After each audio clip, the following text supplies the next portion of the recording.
கண்களை மூடி கத்தினோம். தடைகளை உடைத்தீரையா, தள்ளாட விடவில்லையே. தடைகளை உடைத்தீரையா, தள்ளாட விடவில்லையே. சோர்ந்து போன நேரமெல்லாம் தூக்கி என்னை சுமந்து வாக்கு தந்து தேற்றி நீரே.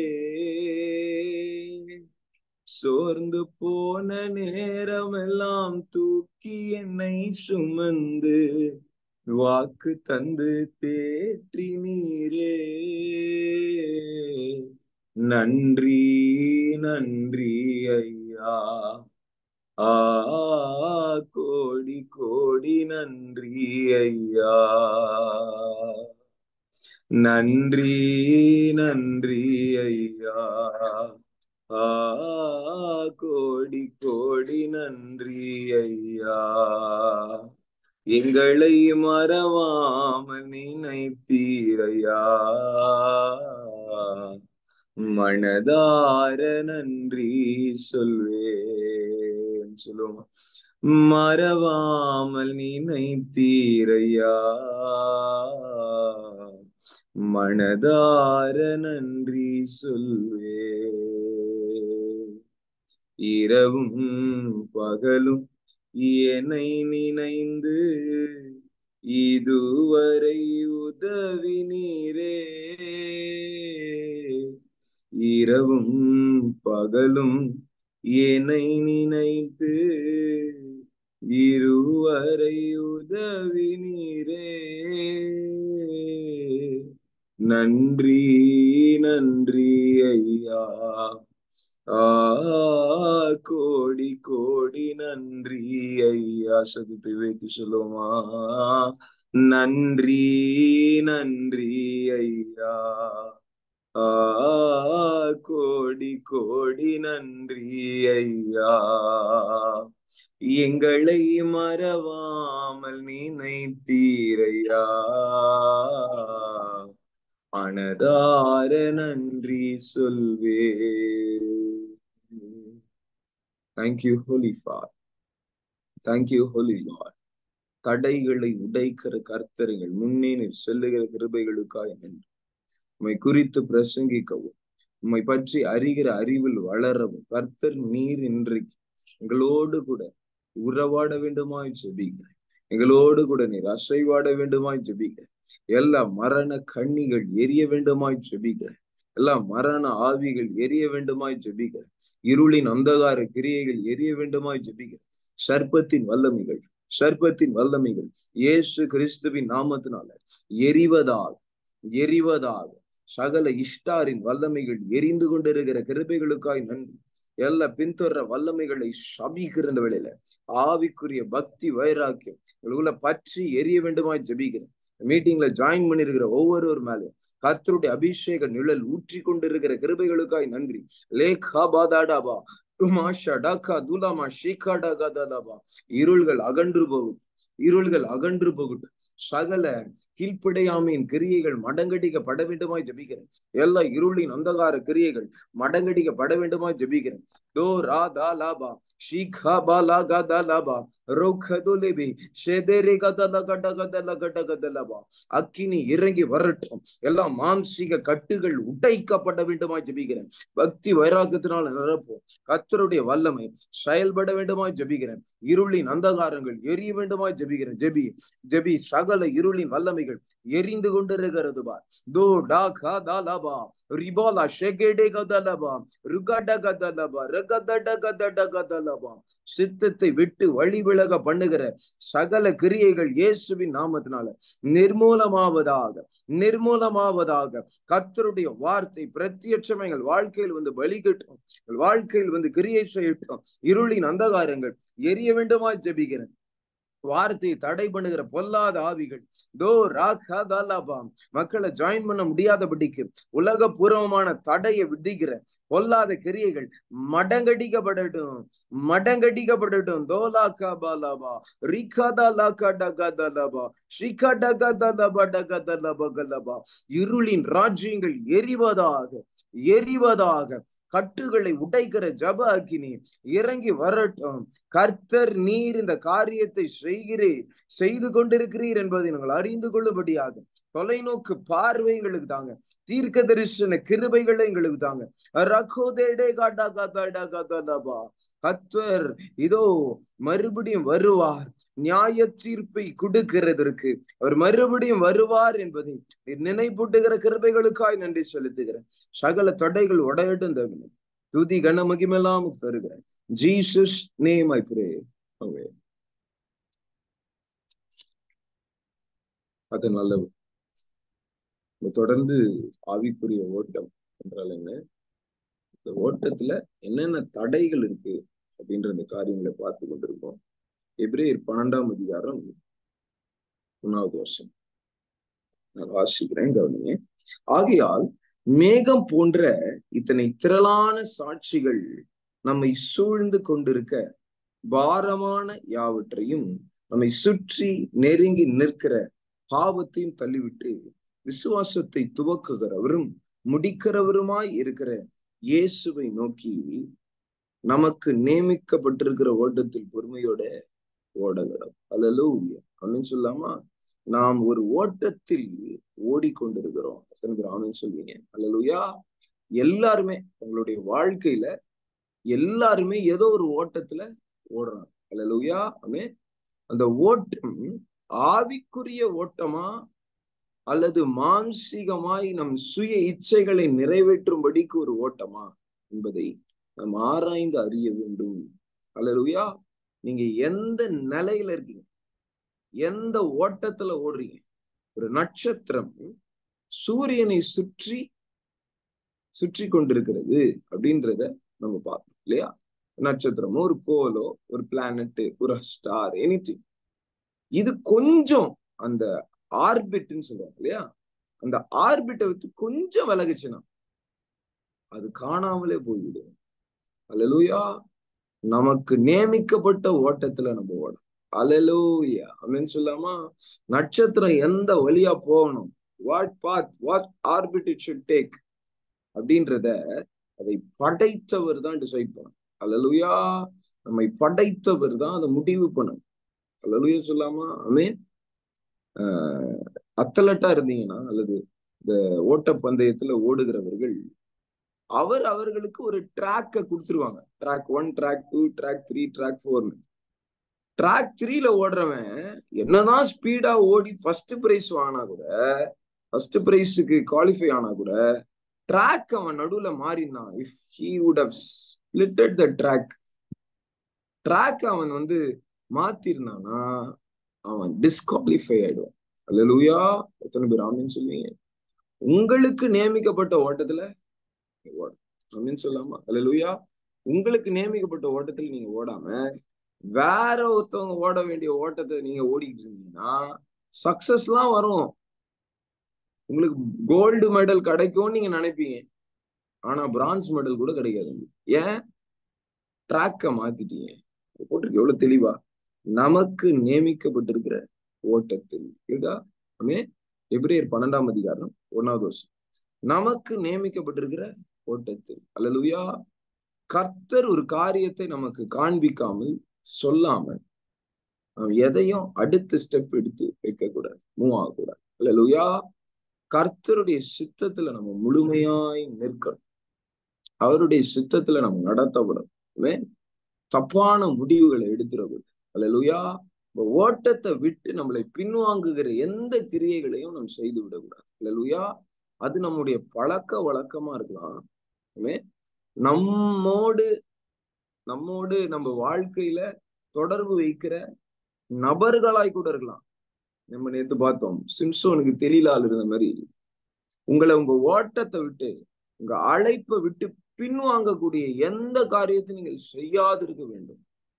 ஆமென் சொல்லுவீங்க? அல்லேலூயா. ஆமே. இதுல 2 கேட்டகரி இருக்காங்க. அவர்கள் தங்களை கிறிஸ்தவர்கள் என்று சொல்லிப்பாங்க. ஆனா அவர்களுடைய நோக்கம், அவர்களுடைய ஆட்டிடியூட் எல்லாமே வேற மாதிரி இருக்கும். நான் உங்களுக்காக ஒரு தீர்க்க தரிசனமா ஒரு காரியத்தை கர்த்தர் இப்போ பேச சொல்றாரு. இந்த காரியத்தை நான் பேசுறேன். வாசிங்க மத்தேயு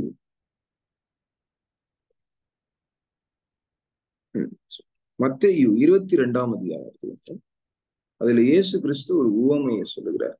Jesus is coating a parable. ஏன் முதல்ல இருந்தே வாசிக்கிறேன். இயேசு மறுபடியும் அவர்களோட உவமையாய் பேசி சொன்னது என்னவென்றால், பரலோக ராஜ்யம் தன் குமாரனுக்கு கல்யாணம் செய்த ஒரு ராஜாவுக்கு ஒப்பாய் இருக்கிறது. அந்த ஊமை எப்படி ஸ்டார்ட் ஆகுது பாருங்க. Kingdom of God, sorry kingdom of heaven, பரலோக ராஜ்யம். பரலோக ராஜ்யம் எப்படி இருக்கு, எதுக்கு கம்பேர் பண்றாரு? கர்த்தர் 2 ராஜ்யம் இந்த உலகத்துல இருக்குதுன்னு சொல்றாரு. ஒண்ணு பரலோக ராஜ்யம் அல்லது தேவனுடைய ராஜ்யம், 2வது பிசாசின் ராஜ்யம் அல்லது இருளின் ராஜ்யம். கரெக்டா? இந்த பரலோக ராஜ்யம் எப்படி இருக்கு அப்படின்னு சொல்லி இயேசு கிறிஸ்து உவமையா சொல்றாரு. ஓகேங்களா? அப்படி சொல்லும் போது பரலோக ராஜ்யம் தன் குமாரனுக்கு கல்யாணம் செய்த ஒரு ராஜாவுக்கு ஒப்பாய் இருக்கிறது. ஒரு ராஜா இருக்காரு, அவருடைய பையனுக்கு கல்யாணம் செய்யறார் அந்த ராஜா. கரெக்டா? பிதாவாகிய தேவன் இயேசு கிறிஸ்து என்னும் மணவாளனுக்கு மணவாட்டியாகிய சபையை கல்யாணம் செய்து வைக்க வேண்டும் என்பதற்காக தான் பரலோகத்தில் இருந்து இயேசுவை உலகத்துக்கு அனுப்புகிறார். ராமன் சொல்லுவீங்க. அல்லேலூயா. புரியுதா? ஒரு ராஜ்யம் செயல்படுகிறது. இந்த ராஜ்யம் எப்படி செயல்படுது? தேவன், எல்லாம் வல்ல சர்வ வல்லமையுள்ள தேவன், பிதாவாகிய தேவன் தன்னுடைய குமாரனுக்கு கல்யாணம் செய்ய போறார். அல்லேலூயா. அந்த கல்யாணத்துக்கு பொண்ணு தேடுறாங்க. ஆமென்.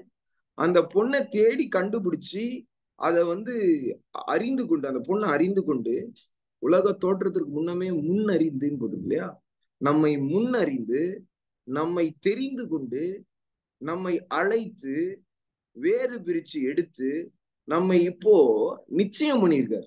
என்கேஜ்மெண்ட் நமக்கு நடந்துச்சு. உங்களுக்கும் இயேசுக்கும் என்கேஜ்மெண்ட் நடந்துருச்சு. திரும்பி ராமன் சொல்லுவீங்க. பெட்ரோத்தல் நடந்து முடிஞ்சிச்சு. அல்லேலூயா. திருப்பியும் நாம் இன்னொரு நேசரையோ இன்னொரு மணவாளனையும் தேடி கொண்டிருக்கூடாது. நம்முடைய மணவாளன் இயேசு கிறிஸ்து. அவர் இதோ சீக்கிரமாய் வரப்போகிறார். அல்லேலூயா. நமக்கு நம்ம கல்யாணம் பண்ண போறோம். அதாவது ஒரு கவர்னன்ட். கல்யாணம்னா என்ன? 2 பேர் இனிமேல் வாழ்வானாலும் சாவானாலும் இன்பமானாலும் துன்பமானாலும் வியாதி ஆனாலும் சுகமானாலும் பிரியாமல் இருப்போம் அப்படின்னு 2 பேர் அந்த உறுதிமொழியை எக்ஸ்சேஞ்ச் பண்றதுதான் கல்யாணம். கரெக்டா? அதான் கவர்னன்ட்குள்ள வரும் இல்லையா? அதுக்கு அடையாளம் தான் மோதிரமோ தாலியோ, ஏதோ ஒண்ணு பைபிள் மாத்துறாங்களோ மாலை மாத்துறாங்களோ, ஏதோ ஒரு அடையாளமா அதை பண்றாங்க. முக்கியமா உறுதிமொழி குளிக்கிறது தான் மேரேஜ். கவர்னன்ட்குள்ள வரீங்க. யூ அண்ட் ஹர், அவளும் நீயும் அவனும் நீயும் ஒரு உடன்படிக்கைக்குள்ள வரதான் மேரேஜ் இல்லையா? இப்போ தேவன் சொல்லுகிறார், என் மகனுக்கு நான் ஒரு திருமணத்தை செய்ய போகிறேன், மணவாட்டியை தேட போகிறேன். அந்த மணவாளன் ஒரு புதிய உடன்படிக்கை அந்த மணவாட்டியோடு செய்கிறார். அல்லேலூயா. அதான் அந்த உடன்படிக்கை. உடன்படிக்கைனா அந்த மேரேஜ் இல்லையா? அது உடன்படிக்கைக்குள்ள வரணும். இப்ப பரலோக ராஜ்யம் இதுக்கு ஒப்பா இருக்கு அப்படின்னு இயேசு பேசுறாரு. உங்களுக்கு அந்த பேக்ரவுண்ட் புரியுதா?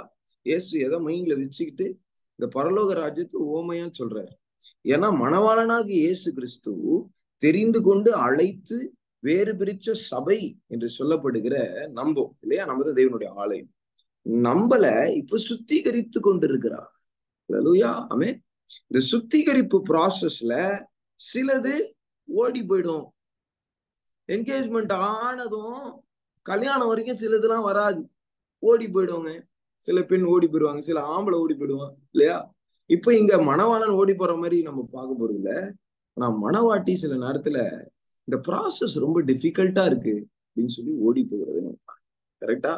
ஆனா மணவாளன் சொல்லுகிறார், நான் உன்னை விட்டு விலகுவதும் இல்லை, கைவிடுவது. அல்லேலூயா. நான் உனக்கு துணை நிற்கிறேன், பயப்படாது. அல்லேலூயா. உன் கைகளை பிடிச்சு பயப்படாது, நான் உனக்கு துணை நிற்கிறேன் அப்படின்னு சொல்ற தேவன் நம்ம தேவன். அல்லேலூயா. ஆனா நம்ம எப்படி இருக்கோம் அதுதான் இங்க வாசிக்கிறோம். ஓகேவா? இந்த திருமணத்திற்கு அழைக்கப்படுகிறாங்க நிறைய பேர் இல்லையா. அழைக்கப்பட்டவர்களை கல்யாணத்திற்கு வர சொல்லும்படி அவன் தன் ஊழியக்காரரை அனுப்பினான். அவர்களோ வர மனதில்லாதிருந்தார்கள். அல்லேலூயா. பரலோக ராஜ்யத்துல கல்யாணம் இல்லையா, குமாரனுக்கு பொண்ணு பார்த்திருக்காங்க, இப்போ அழைக்கிறாங்க. அந்த கல்யாணத்துல வந்து அட்டன் பண்ணணும், அதுக்கு அழைக்கிறார் இல்லையா. இந்த அழைப்பை நிறைய பேரு உதாசீனப்படுது, அசட்டா பண்றாங்க. அல்லேலூயா. மகனே, கர்த்தர் உன்னை நோக்கி வந்து தம்முடைய தூதரை அனுப்பி, தம்முடைய ஊழியக்காரர்களை அனுப்பி, தம்முடைய பரிசுத்த வான்களை அனுப்பி உன்னிடத்தில் அவருடைய அழைப்பை தெரிவித்திருக்கிறார். மகனே, நான் உன்னை இந்த ஒரு காரியத்திற்காக அழைச்சிருக்கேன், இந்த ஒரு ஜப ஊழியத்தை நீ பண்ணணும், இந்த ஒரு பிரசங்க ஊழியத்தை நீ பண்ணணும், சுவிசேஷம் சொல்றதை நீ பண்ணணும் அப்படின்னு சொல்லி கர்த்தர் ஒரு அழைப்பை விடுத்திருக்கிறார். அது ஊழியக்காரர்கள் மூலமாக, இவாஞ்சலிஸ்ட் மூலமாக, அப்போஸ்தலர் மூலமாக உங்களுக்கு வந்து ரீச் ஆயிருக்கும், ஆவியானவர் மூலமாக கூட ரீச் ஆயிருக்கும். ஆனா நீங்க அந்த அழைப்புக்கு உங்களை தயார் நிலையில் வைக்கிறீர்களா? அல்லேலூயா. இப்போ திடீர்னு நீங்க 12th முடிச்சிருக்கீங்க, டிஎன்பிசிலயோ இல்ல ஏதோ ஒரு பேங்க் எக்ஸாம், அதுக்கு கால் ஃபார் பண்றாங்க. பேங்க்ல எம்ப்ளாயிஸ் எடுக்க போறோம், கவர்மெண்ட்ல பேங்க்குக்கு எம்ப்ளாயிஸ் எடுக்க போறோம், அதுக்கு நான் கால் ஃபார் பண்றேன். கால் அழைப்பு இல்லையா. ஒரு அட்வர்டைஸ்மெண்ட்டோ ஏதோ ஒண்ணு பேப்பர்லயோ நியூஸ்லயோ யூடியூப்லயோ ஏதோ ஒரு அட்வர்டைஸ்மெண்ட்டை கவர்மெண்ட் கொடுக்குது. அந்த அழைப்பை நீங்க பார்த்த உடனே எவன் அந்த பேங்க் எம்ப்ளாயியா மாறணும்னு நினைக்கிறான், அவன் அந்த அழைப்புக்கு ஏற்ற பிரயாசத்தை அவன் வாழ்க்கையில் செய்ய ஆரம்பிப்பான். எத்தனை பேருக்கு புரியுது? அல்லேலூயா. இப்படி சொல்றேன், ரொம்ப உங்களுக்கு புரியும். Every year Indian army is giving you an advertisement in the Hindu news பேப்பர்ல இந்தியன் ஆர்மியில ஜாயின் பண்றதுக்கு யாரெல்லாம் ரெடியா இருக்கீங்க, ஆயத்தமா இருக்கீங்க, உங்களுக்கான எக்ஸாம் பிசிக்கல் டெஸ்ட் இருக்கும், ரைட்டிங் டெஸ்ட் இருக்கும், நிறைய டெஸ்ட் இருக்கும். இந்த மார்க் டெஸ்டோ ஏதோ டெஸ்ட், இந்த மாதிரி டெஸ்ட் எல்லாம் இருக்கு. உங்களை ஒரு குவாலிஃபிகேஷன் உங்களுக்கு இருக்கணும் இல்லையா, ஒரு டிகிரியோ ஏதோ ஒண்ணு இருக்கணும். உங்களை நாங்க வந்து பிசிக்கலா நீங்க ஃபிட்டா, மென்டலா நீங்க ஃபிட்டா அப்படின்னு பார்த்து அந்த எக்ஸாமினேஷன்ல நீங்க பாஸ் பண்ணீங்கன்னா உங்களை அங்க எடுத்துப்போன்னு ஒரு கால் ஃபார் பண்ண. கரெக்டா? இப்போ நான் அதை பார்த்தேன்னா என்ன பண்ணுவேன், இருக்கும் சொல்லி போயிடுவேன். ஆனா உண்மையாவே அந்த அழைப்பை பெற்றவன், மிலிட்ரியில ஜாயின் பண்ணுன்ற அழைப்பை பெற்றவன், அந்த அட்வர்டைஸ்மெண்ட்டை பார்த்த உடனே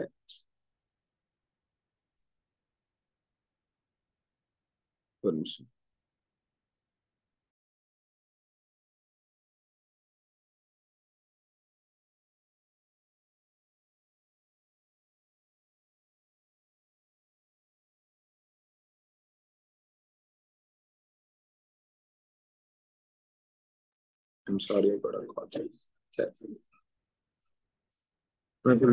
அந்த அழைப்பை பார்த்தவுடன் அவன் பிரயாசம் பண்ண ஆரம்பிப்பான். மிலிட்ரியில நான் ஜாயின் பண்ணணும், அந்த மிலிட்ரியில என்னுடைய ஃபிட்னஸ் செக் பண்ணுவாங்க. அப்ப அந்த ஃபிட்னஸ்க்கு ஏத்த மாதிரி நான் சாப்பிடுவேன், ஜங்க் ஃபுட் சாப்பிட மாட்டேன். அல்லேலூயா. தப்பான லேஸ் சிப்ஸ் பர்ஃபி சாப்பிட்டு உட்காந்துட்டு இருக்க மாட்டேன், புரியுதா? அதற்கு ஏத்த மாதிரி என்ன நான் ட்ரெயின் பண்ணுவேன், புரியுதா? என்னுடைய மசில் இன்க்ரீஸ் ஆகிற மாதிரி ஹெல்தியான ஃபுட்ஸ் சாப்பிடுவேன், நவதானியங்கள் சாப்பிடுவேன், புரியுதா? அன்டைம்ல சாப்பிட மாட்டேன், கரெக்டான டைம்ல. அந்த அழைப்புக்கு ஏத்த மாதிரி என் வாழ்க்கையை நான் மாத்துறேன். எத்தனை பேருக்கு புரியுது? அல்லேலூயா. ஆமென். இந்த சத்தியத்தை நீங்கள் அறிந்து கொள்ளுங்கள். கர்த்தர் உங்களுக்கு ஒரு அழைப்பை தருவார் என்றால் அந்த அழைப்புக்கு ஏற்றபடி நீங்கள் உங்களை மாற்றிக்கொள்ள வேண்டும். அல்லேலூயா. அப்படின்னு சொல்லாமா? அதற்குதான் we need a trainer, we need a educator, we need a revealer. அதுக்குதான் கர்த்தர் நம்மோடு கூட ஆவியானவரை கொடுக்குறார்.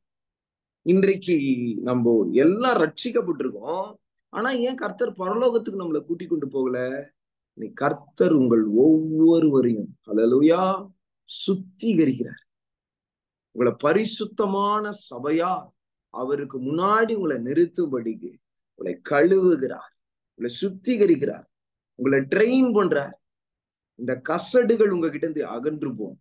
வாசிங்க எபேசியர் மத்தேயு 22 அப்படியே கையில வச்சுக்கோங்க. எபேசியர் 4ஆம் அதிகாரம் 26வது வசனம், 27வது வசனம். 26, தாம் அதை, அப்படின்னா தாம்னா ஜீசஸ் கிரைஸ்ட், இயேசு சபை, மணவாட்டியாகிய சபையை, இல்லையா?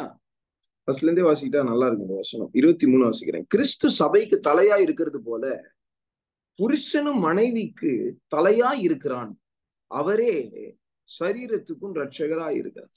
அல்லேலூயா. ஆகையால் சபையானது கிறிஸ்துவுக்கு கீழ்ப்படுகிறது போல மனைவிகளும் தங்கள் சொந்த புருஷருக்கு எந்த காரியத்திலேயும் கீழ்ப்படிந்து இருக்க வேண்டும். புருஷர்களே, உங்கள் மனைவிகளில் அன்பு கூறுங்கள், அப்படியே கிறிஸ்துவும் சபையில் அன்பு கூர்ந்து. பாருங்க, கணவன் மனைவிக்கு கர்த்தர் உபதேசங்களை சொல்லி கொண்டிருக்கிறார். எப்படி கம்பேர் பண்றாரு? பவுல் சொல்றாரு பாருங்க, ஆவியானவர் மூலமா எழுதப்பட்ட இந்த வசனத்துல, கிறிஸ்து எப்படி மணவாட்டி மேல அன்பு கூறுறாரோ அதே மாதிரி கணவன் மனைவி மேல அன்பு. அல்லேலூயா. அதே மாதிரி மனைவி எப்படி கணவனுக்கு கீழ்ப்படியணும் அப்படின்னா, எப்படி கிறிஸ்துவுக்கு சபை கீழ்ப்படியணும் அதே மாதிரி கீழ்ப்படி. அல்லேலூயா. ஆமென். அப்போ கிறிஸ்துவும் மணவாட்டியாகிய சபையும் ஹஸ்பண்ட் அண்ட் ஒய்ஃப் மாதிரி இருக்கணும், க்ளோஸா இருக்கும். அல்லேலூயா. எத்தனை பேர் புரியுது? ஆவிக்குரிய உறவு, மணவாளனாய் இயேசு கிறிஸ்துவை பார்க்க வேண்டும். அல்லேலூயா. அவரோடு நீ உறவு கொள்ள வேண்டும், அவரோடு நீ உறவாட வேண்டும், அவர் உன்னோடு கூட இடைப்படுவார். அவர் உன்னை அன்பு கூர்ந்து உன்னை தெரிந்து கொண்டார், நீ அழைத்தார், தாயின் கருவில் இருந்து உன்னை வேறு பிரித்து எடுத்தார். அல்லேலூயா. ஆமென். அந்த காலத்துல எல்லாம் பாருங்க, புருஷர் மாருங்க கஷ்டப்பட்டு போய் கூலி வேலை செஞ்சு வேர்வை சிந்தி சம்பாரிச்சு காசை எடுத்துட்டு வந்து மனைவிகளுக்கிட்ட கொடுப்பாங்க. மனைவி அந்த பெற்றுக்கொண்ட காசை வச்சு மளிகை சாமான் வாங்குறதோ, கரெக்டா ஞானமா புத்தியா அந்த காசு செலவு பண்ணி வீட்டு நிர்வாகத்தை பார்ப்பான், இல்லையா? இதுதானே செட்டப்பு. பாருங்க, அதே மாதிரி இயேசு கிறிஸ்துவும் தன்னுடைய ரத்தத்தை சிந்தி கல்வாரி சிலுவை நமக்காக ரட்சிப்பை எடுத்து கொண்டு வந்து நம்ம கையில கொடுக்குறாரு. சபையோட வேலை என்ன? அந்த ரட்சிப்பா கையில வச்சுக்கிட்டு இப்போ பிரயாசம். அல்லேலூயா. பிலிப்பியர் 2:14 வாசிச்சு பாத்தீங்கன்னா, work out your faith. ஆமென். ரட்சிப்பு நிறைவேற பிரயாசப்படுங்கள். அல்லேலூயா. ஆமென் சொல்லாமா? போனாலும் மாறுபாடான சந்ததி நடுவுல குற்றமற்றவளாகும் கபடற்றவளாகும் தேவனுடைய மாசற்ற பிள்ளைகளாகவும் நீங்க இருக்க வேண்டும். ரட்சிப்பு நிறைவேற நீங்க பிரயாசப்பட வேண்டும் தான் சொல்றாரு. அல்லேலூயா. ரட்சிப்பு எப்பொழுது நிறைவேறும்? எப்பொழுது இது முடிவுக்கு வரும்? இந்த உலகபூர்வமான இந்த வாழ்க்கையில நம்ம எப்ப சுத்திகரிக்கப்பட்டு கிறிஸ்துவின் நாள்ல நம்ம கரை திரை இல்லாமல், இங்க இருக்கு பாருங்க 27வது வருஷம், கரை திரை முதலானவைகள் ஒன்றும் இல்லாமல் பரிசுத்தமும் பிழையற்றதுமான மகிமையுள்ள சபையாக அதை தமக்கு முன் நிறுத்தி கொள்வதற்கு இயேசு கிறிஸ்து தம்மை தாமே அதற்காக ஒப்பு கொடுத்தார். அல்லேலூயா. ஆமென். கரை திரை முதலான எதுவும் இல்லாம சபை ஃப்ளாலெஸ்ஸா இருக்கணும், பரிசுத்தமும் பிழையற்றதுமா இருக்கணும். அல்லேலூயா. கையில ஊத்தல்ல சொல்லாமா? நம்ம வாழ்க்கையில இருக்கிற கரைகள் பிழைகள் இதெல்லாம் நீக்குவதற்காக தான் சோதனைகளை கர்த்தர் அனுமதிக்கிறார் நம்ம வாழ்க்கை. ஆமென். அல்லேலூயா. இஸ்ரவேல் ஜனங்களுடைய வாழ்க்கையை மாற்றுவதற்காக, கானானுக்குள்ள பிரவேசிக்க பண்ணுகிறதற்காக நடுவுல வனாந்திர பாதையை ஒண்ணு கொடுக்குறார். இப்ப நம்ம வனாந்திர யாத்திரையில் நடந்து நாம் சோர்ந்து போனும் வேலைகளில், இந்த பாட்டு இருக்குல்ல, வனாந்திர யாத்திரையில தான் நம்ம நடந்துகிட்டு இருக்கோம். அல்லேலூயா. இதுலயே செட்டில் ஆயிடக்கூடாது. அப்பா, கர்த்தர் கார் கொடுத்தாரு, பைக் கொடுத்தாரு, வீடு கொடுத்தாரு, வேலை கொடுத்தாரு, ஒய்ஃப் கொடுத்தாரு, 2 பிள்ளைங்க கொடுத்தாரு, அவ்வளவுதான் செட்டில் வாழ்க்கை. தேவனுடைய பிள்ளைகளுக்கு இளைப்பாறுதல் இனி வருகிற காலமா இருக்கிறது. இது இளைப்பாறுகிற நேரம் கிடையாது. அல்லேலூயா. இங்க நிறைய கிறிஸ்தவர்கள் கொட்டா போட்டு தூங்கிட்டாங்க, வேலை செய்யறது இல்ல. ஆமென். வேலை செய்யறது இல்லைன்னா ஆவிக்குரிய வேலையை நான் சொல்றேன். அந்த அழைப்புக்கு ஏற்ற பிரயாசம் இடத்தில் இருக்கிறது. கையில தொழில சொல்லலாமே. அந்த அழைப்பு, கர்த்தர் உங்களை கூப்பிட்டாரே, அந்த அழைப்புக்கு ஏற்ற மாதிரி நீங்க உங்களை மாத்திக்கிறீங்களா? பிரெக்னன்ட் லேடிஸ் பாக்குறீங்களா? அவர்கள் பிரெக்னன்ட் ஆகுறதுக்கு முன்னாடி வரைக்கும் நல்லா சாப்பிடுவாங்க, நல்லா வெளியே போவாங்க, வருவாங்க, சுத்துவாங்க, வருவாங்க, அன் டைம்ல கூட தூங்குவாங்க, காலையில சீக்கிரமா கூட எழுந்திருப்பாங்க. இதெல்லாம் அந்த காரியங்கள்லாம் இருக்கும். ஆனா எப்போ அவங்க பிரெக்னன்ட் ஆயிட்டாங்க, ரிசல்ட் பாசிட்டிவ் ஆயிடுச்சு அப்படின்னு ஒண்ணு, அந்த குழந்தைக்கு ஏத்த மாதிரி எங்களை மாத்தும். அல்லேலூயா. அவங்க கரெக்ட் டைம்ஸ், அன் டைம்ல சாப்பிட மாட்டாங்க, கரெக்ட் டைம்ல சாப்பிடுவாங்க. டிவி முக்கியமா பாக்குறது ஸ்டாப். நிறைய இந்து சகோதரிகள் எனக்கு தெரியும், குழந்தை கருவுல ஃபார்ம் ஆயிடுச்சுன்னு டிவி பாக்குறது ஸ்டாப் பண்ணிட்டாங்க. நல்ல சீரியல் பாக்குற ஆளு, ஆனா குழந்தைக்கு அது தப்பான ஒரு இம்பாக்ட கொடுக்கும்னு அவங்களுக்கு தெரியுது பாருங்க, டிவி பாக்குறதையும் ஸ்டாப் பண்ணிட்டாங்க. நல்ல மியூசிக் கேட்கறாங்க, புரியுதா? அவங்க ஏதோ ஒன்று பண்றாங்க. ஆனா நல்லா கவனிங்க, அந்த கரு, அந்த குழந்தைக்கு ஏத்த மாதிரி அந்த பிரெக்னண்டா இருக்க தாய் தன்னை மாத்திக்கொள்ளுது. அல்லேலூயா. ஆனா இன்னைக்கு அழைப்பை பெற்றுக்கொண்ட அநேக கிறிஸ்தவர்கள் தங்களை மாற்றிக் கொள்ளுகிறது இல்ல, அதற்கேற்ற பிரயாசம் அவர்களுக்கு இல்லை. அல்லேலூயா. தகுதி இல்லாத காரியங்களை அவர்கள் இன்னும் செய்கிறார்கள். எபேசியர் 4ஆம் அதிகாரம் செய்யும். எபேசியர் 4ஆம் அதிகாரம் 1வது வசனம். ஆதலால் கர்த்தர் நிமித்தம் கட்டுண்டவனாகிய நான் உங்களுக்கு சொல்லுகிற புத்தி என்னவெனில், பாலோட அழைப்பு என்ன தெரியுமா? கிறிஸ்துவுக்காக பாடுபடுறதுதான் பாலோட அழைப்பு. அல்லேலூயா. அவருடைய அழைப்பை பத்தி சொல்றாரு, நான் அழைப்புல இருக்கிறேன் அப்படின்னு சொல்லிட்டு சொல்றாரு பாருங்க. நான் கிறிஸ்துவின் நிமித்தம் அல்லது கர்த்தர் நிமித்தம் கட்டுண்டவனாகிய நான் உங்களுக்கு சொல்லுகிற புத்தி என்னவெனில், அப்பனா என்ன அர்த்தம்? நான் என் அழைப்புக்கு பாத்திரமான இடத்துல இருக்கேன், நான் கரெக்டா ஓடுறேன்.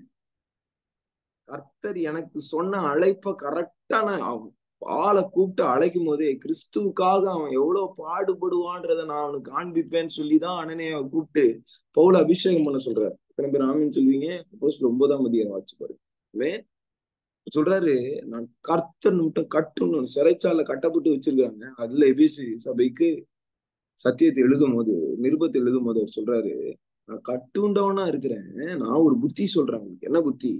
நீங்கள் அழைக்கப்பட்ட அழைப்புக்கு பாத்திரவான்களாய் நடந்து. கையில ஒரு தலுவேஷமே, அழைக்கப்பட்ட அழைப்புக்கு மகனே, மகளே, பாத்திரவானாய் இருக்கிறான். Are you walking worthy for your calling? Are you worthy for your calling? உடைய அழைப்புக்கு பாத்திரவானாய் நீ நடந்து கொள்ளுகிறாய். ஆமென். அல்லேலூயா. உங்க அழைப்புக்கு அது பாத்திரமா இருக்கா? நீங்க போற இடம் உங்க அழைப்புக்கு பாத்திரமானா இருக்கா? ஒரு பாஸ்டர் ஒரு டாஸ்மார்க்குக்கு போக முடியாது. ஆமென். கர்த்தருடைய ஊழியம் செய்கிறவன் ஒரு பப்புல போய் நிக்க முடியாது. புரிஞ்சு கொள்ள முடியுதா? தப்பான விக்கிரக ஆராதனை பண்ணுகிற ஒரு இடத்திற்கு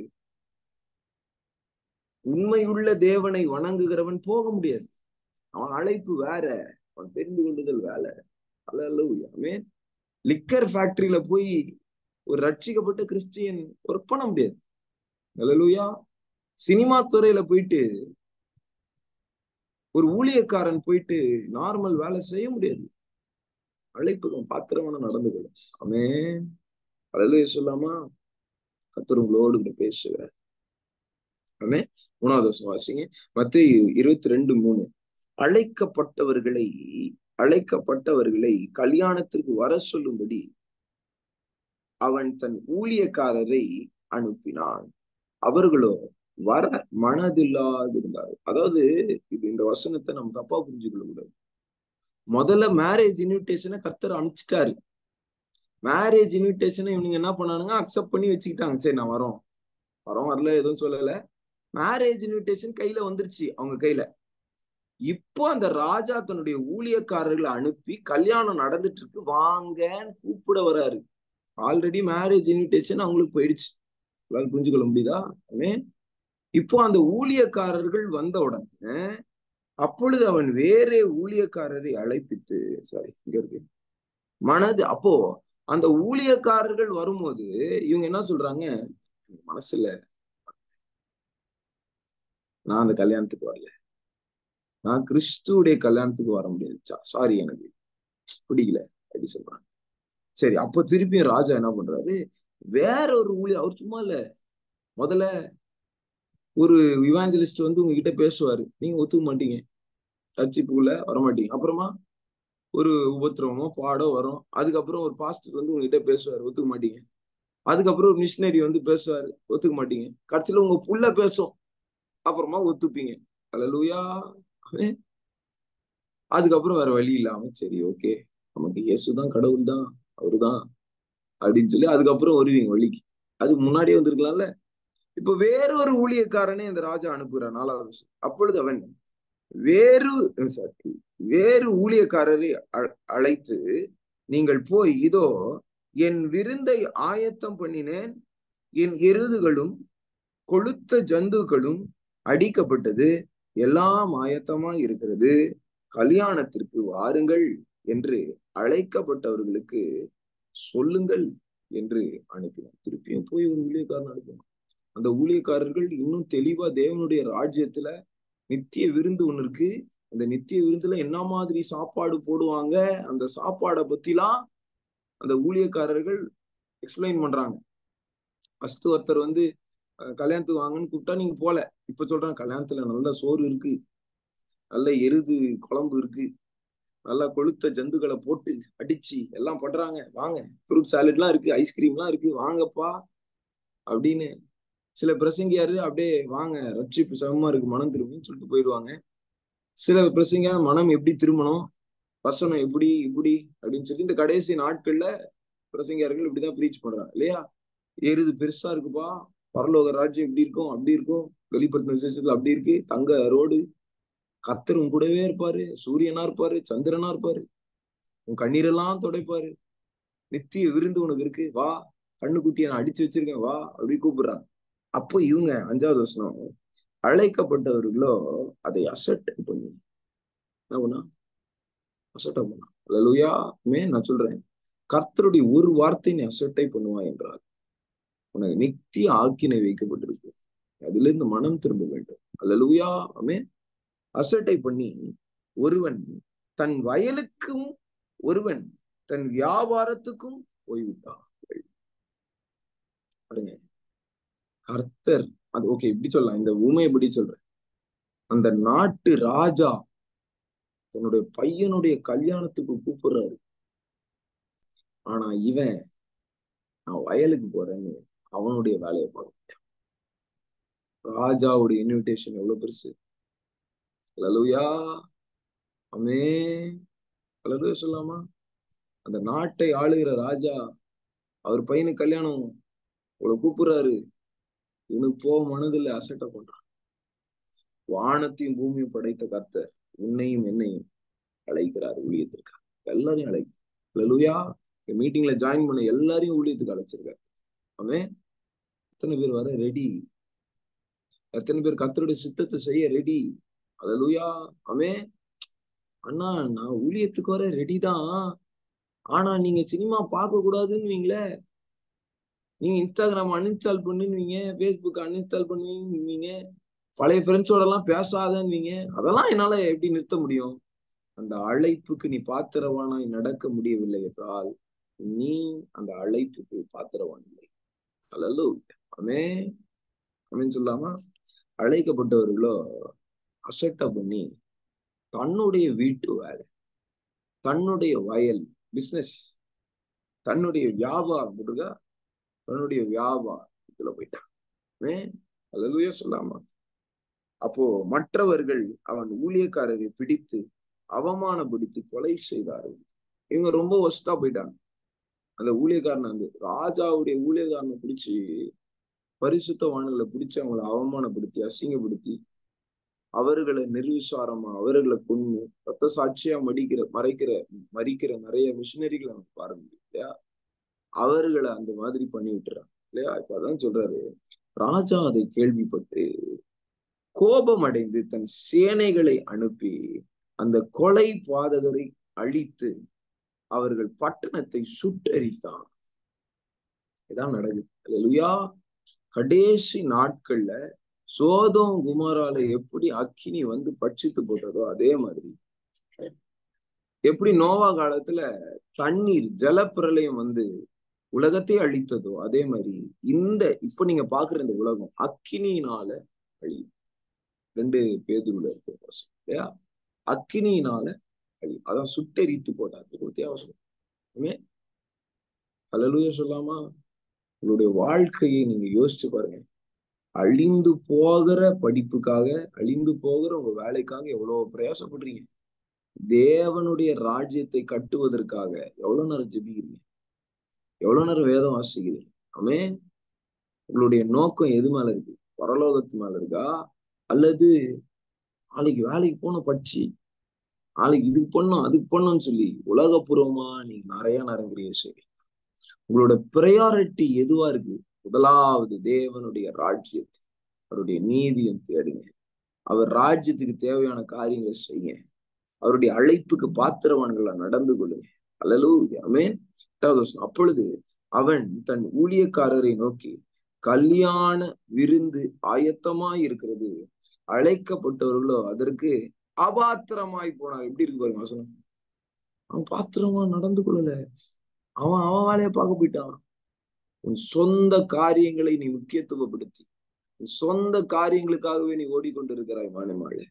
நீ அபாத்திரவான். கர்த்தருடைய மிகப்பெரிய அழைப்புக்கு நீ அபாத்திரமாய் நீ கிரியை செய்து கொண்டிருக்கிற. இல்லையா? சபையை 2ஆ பிரிக்கணும். 1, அழைப்புக்கு பாத்திரமா நடந்து கொள்ளும். 2, அழைப்புக்கு பாத்திரம் இல்லாமல் அபாத்திரமாய் நடந்து. அல்லேலூயா, ஆமென் சொல்லாமா? ஆகையால் நீங்கள் வழி சந்துகளிலே போய் காணப்படுகிற யாவரையும் கல்யாணத்துக்கு அழைத்து கொண்டு, இதான் அந்த புறஜாதி மக்கள். இயேசு கிறிஸ்து இந்த உண்மையை சொல்லும் போது யூதர்களுக்கு சொல்றார். யூதர்களை அழைக்கும்படி அவர் தமது சொந்தமானவரிடத்தில் வந்தார். அவர்களோ அவரை ஏற்றுக்கொள்ளவில்லை. இயேசு ஏற்றுக்கொள்ளவில்லை. யூதர்கள் முதல்ல யூதர்கிட்ட வந்தாரு, ஏற்றுக்கொள்ள. அல்லேலூயா, ஆமென் சொல்லாமா? இப்ப நல்லா கவனிங்க. இயேசு கிறிஸ்து முதல்ல இஸ்ரவேல் ஜனங்கிட்ட வர்றாரு. இஸ்ரவேல் ஜனங்க வயலை பார்க்க போயிட்டான், வியாபாரம் பார்க்க போயிட்டான். நான் மாடு வாங்கினேன், நான் வர முடியாது. நான் பெண்ணை கொண்டேன், நான் வர முடியாது. லூக்கால சொல்றாங்க இல்லையா? அவங்க சொந்த வேலையை பார்க்க போயிட்டாங்க, அசட்டா பண்ணிட்டாங்க. இப்ப புறஜாதிகளாகிய நம்மை கர்த்தர் தெரிந்து கொள்கிறார். நம்ம தெருவுல நின்னுந்தோம், நமக்கு கண்ணு தெரியாது, காது கேட்காது, நமக்கு தேவன் யாருன்னு தெரியாது. நம்ம எதுக்கும் பயன்படாம சும்மா நின்று கொண்டிருக்கோம். ஆகையால் நீங்கள் வழி சந்துகளிலே போய் காணப்படுகிற யாவரையும் கல்யாணத்துக்கு அழைத்து கொண்டு வாரு. நமக்கு லாஸ்ட் மினிட்ல வருது. இயேசு வந்த பிறகு கடைசி காலம் ஸ்டார்ட் ஆகும் இல்லையா? இயேசு வந்த பிறகு புறஜாதிகளுக்கு சுவிசேஷம். பழைய ஏற்பாடு வரையும், பழைய ஏற்பாடுல இஸ்ரவேல் ஜனங்களுக்கு மட்டும்தான் கர்த்தர் பேசுவாரு. நியாயப்பிரமாணம் இஸ்ரவேல் ஜனங்களுக்கு தான் கொடுக்கப்படுச்சு. நான் புதிய ஏற்பாடுல கொர்நேலியு வீட்டுக்குள்ள போறேன். அல்லேலூயா. அநேக புறஜாதிகளுக்கு மத்தியில, அந்தியோகியா பட்டணத்துல புறஜாதிகள் மத்தியில சுவிசேஷம் அறிவிக்கப்படுகிறது. அல்லேலூயா. விருந்தாளிகளை பார்க்கும்படிக்கு ராஜா உள்ளே பிரவேசித்த போது கல்யாண வஸ்திரம் தரித்திராத ஒரு மனுஷனை அங்கே கண்டு. தான் ரொம்ப முக்கியம். அல்லேலூயா. அந்த காரியத்தை மட்டும் பார்க்கலாம். எல்லாருக்கும் சான்ஸ் இருக்கு. இந்த வெளியில நின்றுட்டு இருந்த ஆட்கள், புறஜாதியான மக்கள், இந்த சப்பானிகள், கண்ணு தெரியாதவங்க, காது கேட்காதவங்க, இவங்களை எல்லாரையும் கர்த்தர் என்ன பண்றாரு? கல்யாண வீட்டுக்குள்ள கொண்டு விட்டார் அப்படின்னு சொல்லாமா? அல்லேலூயா. இந்த கல்யாண வீட்டுக்குள்ள வந்த பிறகு ராஜா அங்க யார் யாரெல்லாம் வந்திருக்கா, இன்வைட் ஆன கெஸ்ட் எல்லாம் பாருங்க. அதுல ஒருத்தன் கல்யாண வஸ்திரம் இல்லாம, நல்ல கவனிங்க. நீங்க ஒரு கல்யாணத்துக்கு போறீங்க, எப்படி போவீங்க? பக்கி மாதிரி ட்ரெஸ் பண்ணிட்டு போவீங்களா? கல்யாணத்துக்கு போறீங்க, ராஜா வீட்டு கல்யாணம், உங்ககிட்ட இருக்கிற பெஸ்ட் ட்ரெஸ்ஸ போட்டுட்டு போவீங்க. சில வீட்டுல எல்லாம் ஒவ்வொரு கல்யாணத்துக்கும் ஒரு புது ட்ரெஸ் வாங்குவாங்க. அல்லேலூயா, ஆமென். வாங்கி அதுக்கு ப்ரிப்பேர் ஆகி போட வேண்டிய மேக்கப் எல்லாம் போட்டு, எல்லாத்தையும் போட்டு, நல்லா ஒரு பவுடரை போட்டு, நல்லா பிரைட்டா, நல்லா பலன்னு போவோம். விச் மீன்ஸ் இந்த வீட்டுக்கு போறதுக்கு முன்னாடி you are preparing yourself. Hallelujah, amen. நீங்கள் உங்களை ஆயத்தப்படுத்துங்க அப்படின்னு சொல்லாமா? ஆயத்தம் இல்லாம ஒரு கல்யாணத்துக்கு போக மாட்டேங்க. கரெக்டா இல்லையா? ஆயத்தப்பட்டு அந்த கல்யாணத்துக்கு நீங்க போறீங்க. ஆனா இவன் கல்யாண வஸ்திரம் இல்லாம வந்திருக்கான் அப்படின்னா என்ன அர்த்தம்? ஆயத்தம் இல்ல. அழைப்பு வந்துருச்சு, மேரேஜ் இன்விடேஷன் கையில வந்துருச்சு, ஆனா உங்ககிட்ட ஆயத்தம். Hallelujah. You don't have the preparation. ஆமென். ஆயத்தம் இல்ல. அந்த அழைப்புக்கு ஏற்ற பிரயாசம் உங்ககிட்ட இல்ல. நிர்விசாரம் தான் இருக்கு. ஆமென். ஆயத்தப்படு. தோரா ஷாட்டாரா பாகல். You have to be prepared to face our King of Kings and the Lord of Lords. You have to face your husband. மணவாளனை தேடி வரப்போகிறாய். ஆமென். மணவாட்டிக்கு எதிர்கொண்டு போகிற 10 கன்னிகைக்கு ஒப்பாய் பரலோக ராஜ்யம் இருக்கிறது. 25வது அதிகாரம் மத்தேயுல. ஆமென். மணவாட்டிக்கு எதிர்கொண்டு போகணும் நம்ம. You have to be prepared. Hallelujah. என்ன மாதிரி ப்ரிப்பரேஷன்? இந்த வஸ்திரம் அப்படின்றத ஞாபகம் வச்சுக்கோங்க. ஒரு சபையை பார்த்து கர்த்தர் சொல்லுகிறார். இந்த சபை செத்த சபைன்னு சொல்லுவாங்க. சர்தை அப்படின்ற ஒரு சபை. வாசிங்க வெளிப்படுத்தின விசேஷம் 3ஆம் அதிகாரம் 1வது வசனம். சர்தை சபையின் தூதனுக்கு நீ எழுத வேண்டியது என்னவென்றால், தேவனுடைய 7 ஆவிகளையும் 7 நட்சத்திரங்களை உடையவர் சொல்லுகிறதாவது, உன் கிரியைகளை அறிந்திருக்கிறேன். நீ உயிருள்ளவன் என்று பெயர் பெற்று கொண்டிருந்தும் செத்தவனை போல் இருக்கிறாய். எப்படி? சபை என்பது என்ன? உயிர் தெழுந்த கர்த்தருடைய மணவாட்டி. உயிர் உள்ளவள் என்று பெயர் பெற்றது சபை இல்லையா? ஜீவன் இருக்கு, உயிர் இருக்குன்னு சபைக்குள்ள ஜீவன் இருக்குன்னு சொல்லப்பட்ட சபை இல்லையா? ஆனா இப்ப எப்படி இருக்கு? செத்து போன சபையா. கரெக்டா? இன்னைக்கு எத்தனை சபை செத்து போயிருக்கு? வசனமே இல்ல. வசனத்தை போதிச்சாலும் அந்த வசனம் ஆவியானவர்கள் அருளப்படாதனால அந்த வசனம் யாருக்கும் பயன்படவில்லை. விசுவாச அக்கினி இல்ல, பலிபீடத்துல அக்கினி கிடையாது, ஜப ஆவி கிடையாது, ஜப பிரேயர் மீட்டிங் கிடையாது. பிரேயர் மீட்டிங் வச்சாலும் யாரும் வரமாட்டாங்க சபையில. பிரேயரை முக்கியத்துவப்படுத்துகிற மக்களா இருக்க மாட்டாங்க. ஆசீர்வாத வாக்குத்தத்த அட்டையை மட்டும் வாங்கிட்டு போயிடுவாங்க. மாசம் மாசம் திருவிருந்துக்கு மட்டும் வருவாங்க. செத்த சபை. அல்லேலூயா. அல்லேலூயா சொல்லாமா? ஆமென். இப்போ 2வது வசனத்துல இயேசு கிறிஸ்து சொல்ற சர்தை சபையை பார்த்து, நீ விழித்து கொண்டு தூங்காத, விழி. நீ செத்து போனவனா இருக்க, உயிர்த்தெழுப்பப்படுவாங்க. விழித்து கொண்டு சாகரத்துக்கு ஏதுவா இருக்கிறவைகளை ஸ்திரப்படுத்து. அல்லேலூயா. ஆமென். உன் கிரியைகள் தேவனுக்கு முன் நிறைவுள்ளவைகளாய் நான் காணவில்லை. ஆகையால் நீ கேட்டு பெற்றுக்கொண்ட வகையை நினைவு கூர்ந்து அதை கை கொண்டு மனம் திரும்பு. நீ விழித்திராவிட்டால் திருடனை போல உன்மேல் வருவேன். நான் உன்மேல் வரும் வேலையை அறியாதிருப்பாய். ஆனாலும், வசனத்துதான் வாசிக்க வந்தேன். ஆனாலும் தங்கள் வஸ்திரங்களை அசுத்தப்படுத்தாத சில பேர் சர்தையிலும் உனக்கு உண்டு. அல்லேலூயா. ஆமென். செத்த சபை என்று பெயர் பெற்ற ஒரு சபை இருக்கு, சர்தை. இந்த சபையில நான் சொல்லுவேன், தன்னுடைய வஸ்திரத்தை கரைப்படுத்தாத ஆட்கள். உங்ககிட்ட கர்த்தர் ரட்சிப்பை கொடுக்கும்போது வஸ்திரத்தை கொடுத்த மாதிரி அது உங்களை இயேசுவை போல காட்டும். அது இயேசுவை போல பிரகாசிப்பிக்கப்படும். அந்த வஸ்திரம் கரையில்லாத வஸ்திரம், மாம்சத்தால் கரைபடாத வஸ்திரம். அந்த வஸ்திரம் ரட்சிக்கப்படும் போது உங்களுக்கு அந்த பரிசுத்தம் என்னும் வஸ்திரத்தை கொடுத்துருக்காரு. ரட்சிப்பின் வஸ்திரத்தை அவர் கொடுத்துருக்கார். அந்த வஸ்திரத்தின் கடைபடாமல் காத்து கொள்ளுகிறாயா? ரூபா ஷட்டாராபாகலாம். காத்து கொள்ளுகிறாயா? அல்லது அதை தினம் தினம் கரைப்படுத்தி கொண்டிருக்கிறாய்? கரை ஏதோ ஒண்ணு பற்றுச்சுன்னா உடனே போய் அந்த கரையை நீக்குகிறாயா?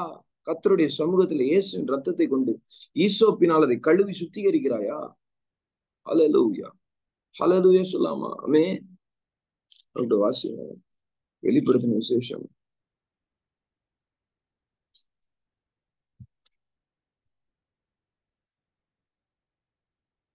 7ஆம் அதிகாரம் 14வது வசனம். வெளிப்படுத்தின விசேஷம் 7:14.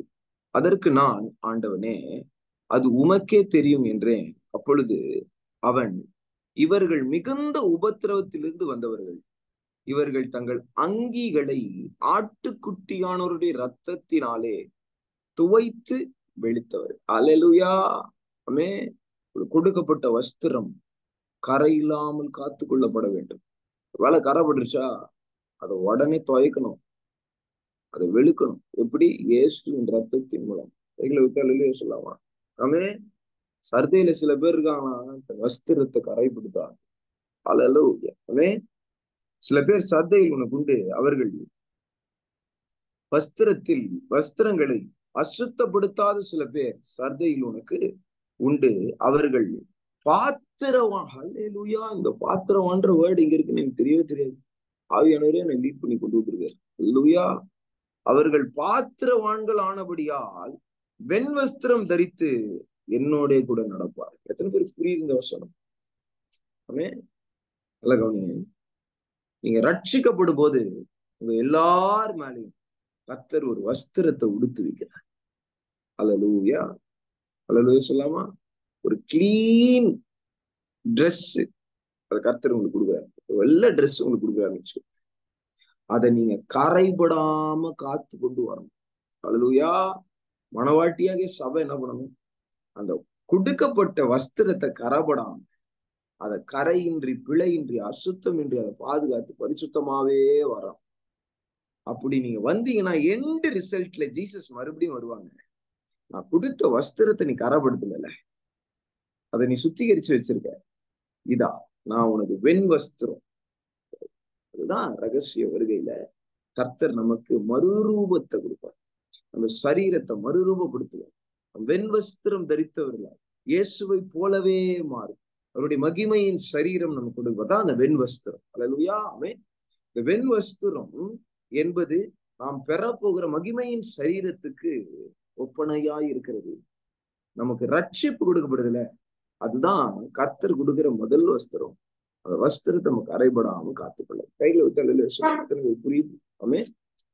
அதை சொல்லுகிறார், நீங்க வெண் வஸ்திரம் தரித்தவர்களா சுத்தம் என்னோடு கூட நீங்க வாசம் பண்ணணும் பரலோக ராஜ்யத்துக்குள்ள. இங்க ஒருவன் கல்யாணத்துக்கு வந்திருக்கான், அவன் கிட்ட கல்யாண வஸ்திரம் இல்ல. கர்த்தர் கல்யாணத்துக்கு யார் யாரெல்லாம் உள்ள நுழைறாங்களோ அவங்க எல்லாருக்குமே என்ன கொடுக்குறாரு? கல்யாண வஸ்திரம் கொடுக்குறாரு. ஆனா இவங்கிட்ட மட்டும் இல்ல.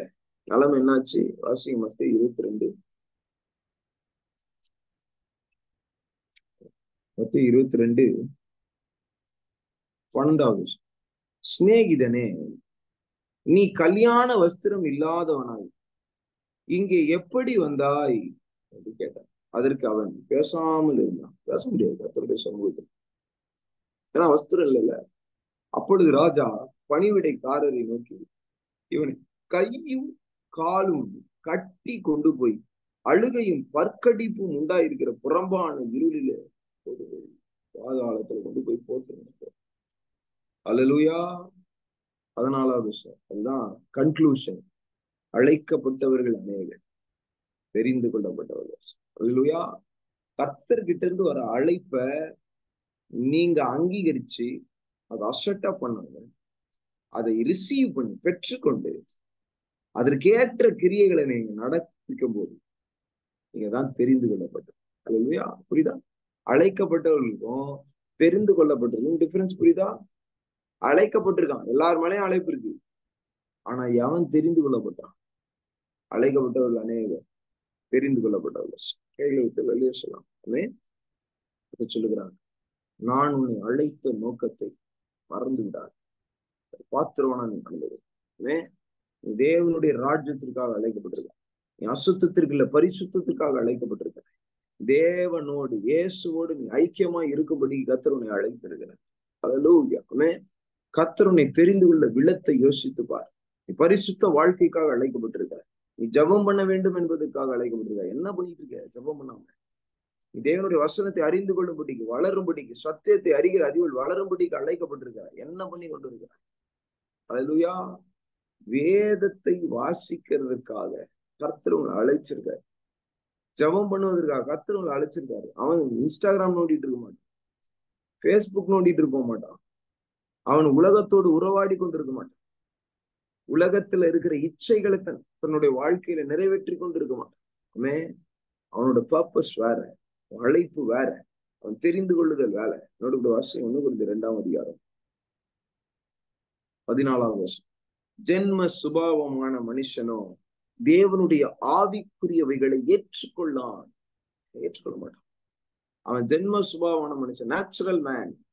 அவனுக்கு சாப்பாடு, உடை, இருக்க இடம், இந்த 3 காரியத்தை சுத்தி வருவான். இதுக்கு மேல போனா அடுத்த லெவல் போவான். சாட்டிஸ்பாக்சன், சேஃப்டி, ப்ரொடெக்ஷன், வீடு கூட்டணும், சேஃப்டியா இருக்கணும், அது மாதிரி யோசிக்கும். அடுத்த லெவல் போன பேரு புகழ் பணம் அது போயிடும். அவன் ஜென்ம சுபாவமான மனுஷன். ஆனா அவைகள் அவனுக்கு பைத்தியமாக, எவைகள் ஆவிக்குரியவைகள் அவனுக்கு பைத்தியமாக தோன்றும். அவைகள் ஆவிக்கேற்ற பிரகாரமாய் ஆராய்ந்து நிதானிக்கப்படுகிறவைகள் ஆனதால் அவைகளை அறிய மாட்டான். அல்லேலூயா. ஆமென்.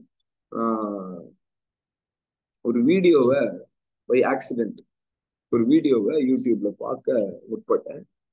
அந்த வீடியோல ஏதோ ஒரு டாக் ஷோ. ஒரு சைட்ல பிசாசு துரத்துகிற சாமியார்கள், கிறிஸ்தவர்கள் அல்ல, பிசாசுகளை துரத்துவாங்கல்ல, மத்த மதத்தவர்களும் பிசாசுகளை துரத்துவாங்க. தர்கால, கோயில், இந்து கோயில்கள்ல துரத்துவாங்க இல்லையா? நல்ல கவனிங்க. ஒரு சைட்ல பிசாசு துரத்தக்கூடிய ஆட்கள் இருக்காங்க, இன்னொரு சைட்ல நார்மல் மேன், பிசாசே கிடையாது, கடவுளே கிடையாது, பேயே கிடையாது அப்படின்னு பிலீவ் பண்ற ஜென்ம சுபாவம். இங்க இந்த சைடு ஜென்ம சுபாவம் தான், ஆனா அட்லீஸ்ட் இவங்க பிசாசு இருக்கு அப்படின்றத பிலீவ் பண்றாங்க, அதை துரத்துறாங்க, அந்த வேலையை செய்யறாங்க. இல்ல விச் டாக்டர்ஸ் பாருங்க. அதுல ஒரு லேடி சொல்றாங்க, எனக்கு ஒரு இன்சிடென்ட் இல்ல, என்கிட்ட ஒரு லேடி வந்தாங்க.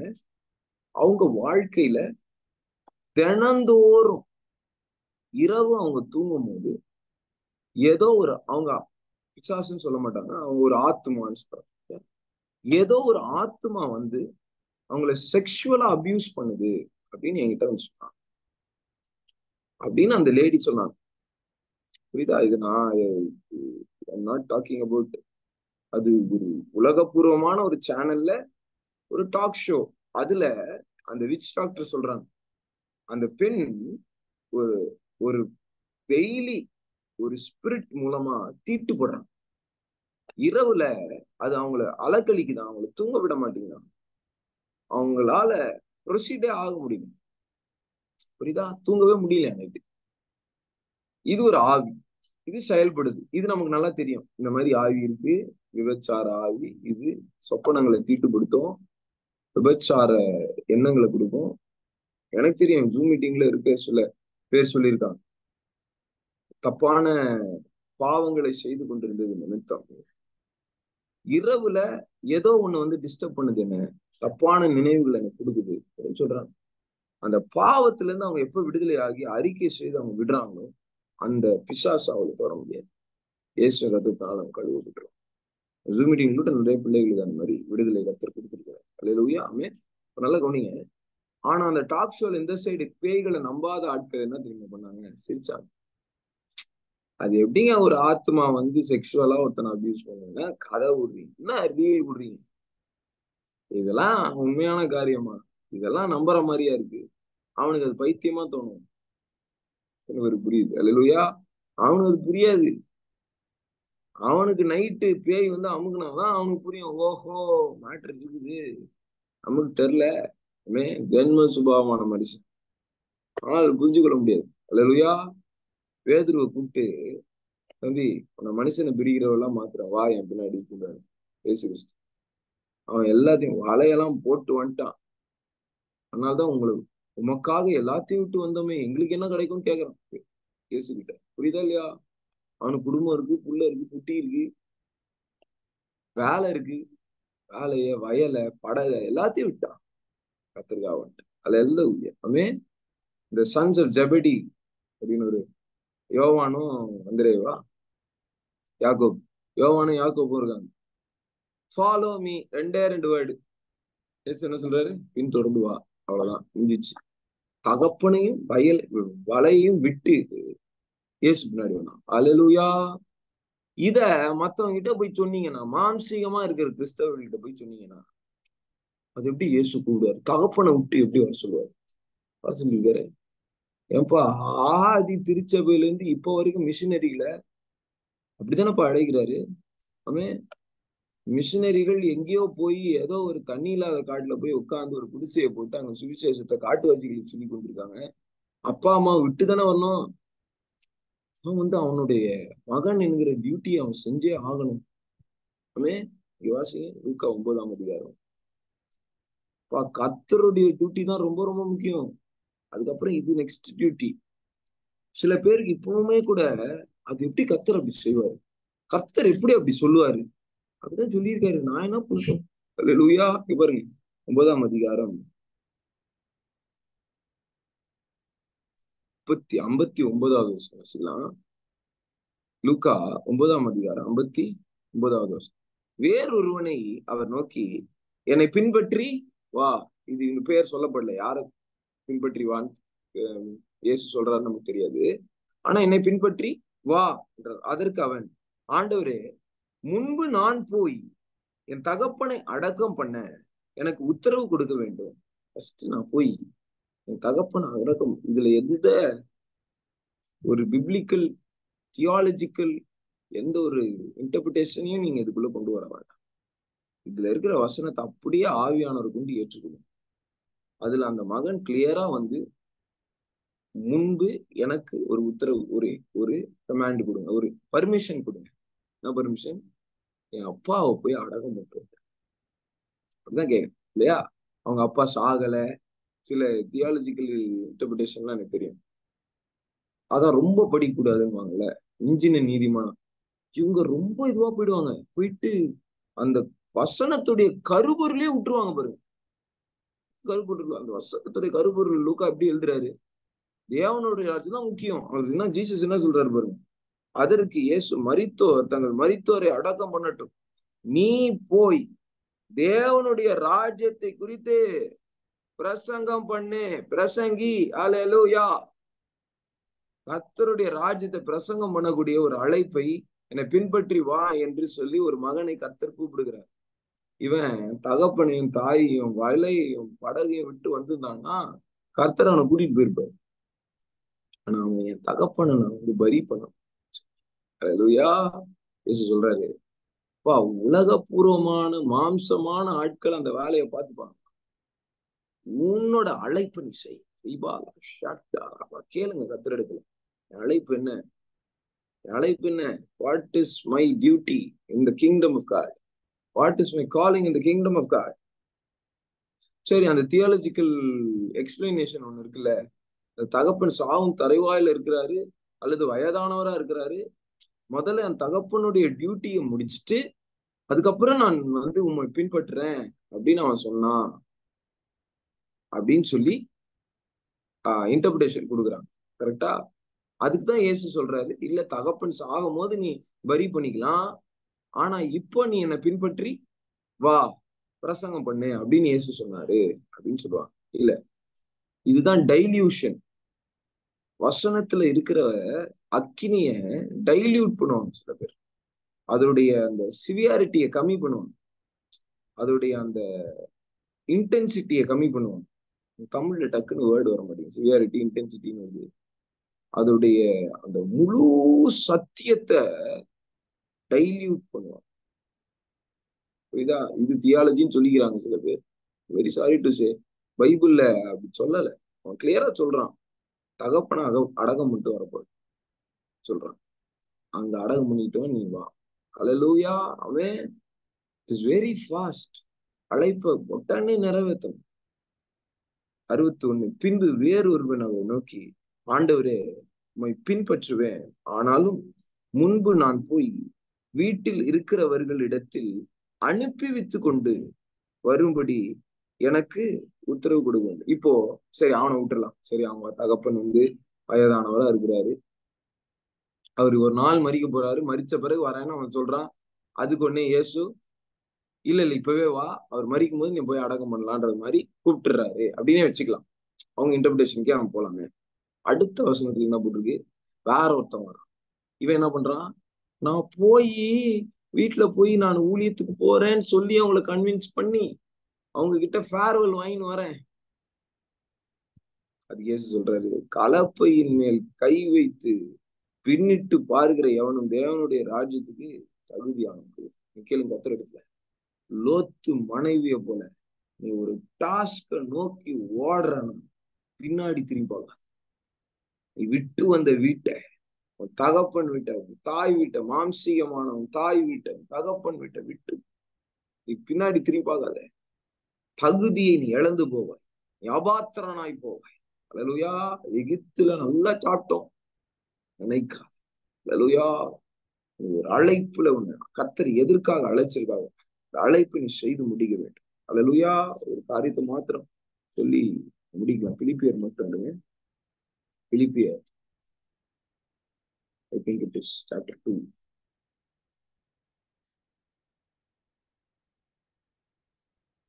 பிலிப்பியர் 3ஆம் அதிகாரம் 12வது வருஷத்தில் வாசிக்கிறேன். நான் அடைந்தாயிற்று அல்லது முற்றும் தேறினவனானேன் என்று எண்ணாமல் கிறிஸ்து இயேசுவினால் நான் எதற்காக பிடிக்கப்பட்டேனோ அதை நான் பிடித்து கொள்ளும்படி ஆசையாய் தொடர்கிறேன். சகோதரரே, அதை பிடித்து கொண்டேன் என்று நான் எண்ணுகிறதில்லை. ஒன்று செய்கிறேன், பின்னானவைகளை மறந்து முன்னானவைகளை நாடி கிறிஸ்து இயேசுக்குள் தேவன் அழைத்த பரம அழைப்பின் பந்தய பொருளுக்காக லக்கை நோக்கி தொடர்கிறேன். அல்லேலூயா. ஆமென். அழைப்ப நம்ம அப்படியே நிறைவேற்ற பின்னானவைகளை மறக்க முன்னானவைகளை வேகமா ஓடும். அல்லேலூயா. துரிதமா ஓடும். கண்களை மூடி கர்த்தரை நோக்கி பாருங்க. நல்ல போராட்டத்தை போராடி ஓட்டத்தை முடித்த விசுவாசத்தை காத்துக்கொண்டேன் சொன்ன பவுலை போல, அப்பா எங்க ஓட்டம் நல்ல போராட்டத்தை போராடி முடிக்கிற கிருபைகளை தருவீரா. சகல கட்டுகள் உடையிட்டு எல்லா நெருவிசாரன் இருளின் ஆயுதங்கள் ரிமாத்தோ ராஷா டகபலம் தேலே வேஷை கடகதலம் ரட்சிப்பின் பாத்திரத்தை கையில் ஏந்துகிற கர்த்தர் லகா ஷேகலாபா கையில் ஏந்தி கொண்டு கர்த்தரை நான் துதிப்பேன், கர்த்தரை நான் மகிமைப்படுத்தினேன். ரட்சிப்பின் வஸ்திரம் கரைபடாதபடி நான் பாதுகாத்துக் கொள்ளுகிறேன். தோ டாகா தேலே வேஷை தீகபலா ஷடகதுலே பகதலபா ருமா ஷடகா ரிகபலா ஷிகடகதலபகலபா ரோதா டகலபா ஷிகே படகதலபா. எல்லா இருளின் வல்லமைகள் நிர்சாணியோனின் வல்லமைகள் எரிவதா, சர்ப்பத்தின் கிரியைகள் எரிவதா, இருளின் அதிகாரங்கள் எரிவதா, எல்லா தூக்கத்தின் கிரியைகள் மடங்கடிக்கப்பட வேண்டுமா ஜெபிக்கிறேன். ஜெபிக்க முடியாதபடிக்க தடை பண்ணுகிறேன். அழைப்புக்கு அபாத்திரவான்களை நடந்து கொள்ள பண்ணுங்க. எல்லா கிரியைகள் எரிவதால் அஸ்தரோத்தின் கிரியைகள் மடங்கடிக்கப்பட வேண்டுமா ஜெபிக்கிறேன். ரீபாலாபா ராகாபாலா தூராபாகாபாலா ஷகடகதலபா ரிகபதடகலபா ரிபடகதலபகலபா